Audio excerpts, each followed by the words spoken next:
Good morning বন্ধু বান্ধৱীসকল। আজি এঠাইলৈ যাম কাৰণে মনটো বহুত ভাল লাগি আছে। যোৱাৰ আগতে চাহকাপ খাই ল'লোঁ আৰু এয়া মই ৰেডি।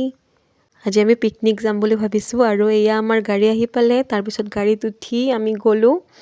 যাওঁতে বহুতেই দেৰি হ'ল আৰু চাওকচোন ঠাইবোৰ ইমান ধুনীয়া গাঁৱলীয়া পৰিৱেশ। চাৰিওফালে পাহাৰ, মুঠতে এটা ধুনীয়া পৰিৱেশ। কাৰণ আমি এইবোৰ ঠাই দেখাই নাপাওঁ, সেইকাৰণে এদিন দেখিলে খুব ভাল লাগে।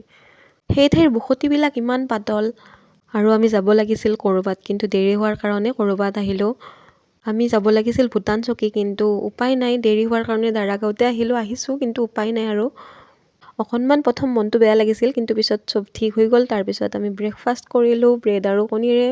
তাৰপিছত আমি পাহাৰৰ ওপৰত গ'লোঁ। দেখিছেনে ইমান ভয়ানক ৰাস্তা। তাত কিছুমান সৰু বাচ্ছাৰ কাৰণে খেলা বস্তু আছে। আৰু এয়া আমি ভাত খাবলৈ বহিলোঁ আৰু কেৱল আমি খাইছোঁহে দেই, একো কিন্তু কৰা নাই।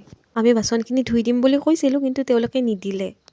ভাত বনোৱা কেইজনে ক'তো যাব পৰা নাছিলে, সেইকাৰণে গোটেইখিনি সামৰাৰ পিছত আমি অকণমান ফুৰিলোঁ।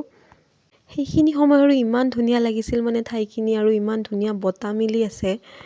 কিন্তু এইফালে আন্ধাৰো হৈ আহিছে আৰু সেইকাৰণে ঘৰলৈকে গুচি আহিলোঁ। আজিলৈ মানে আকৌ লগ পাম অন্য এটি ভিডিঅ'ত। Bye bye.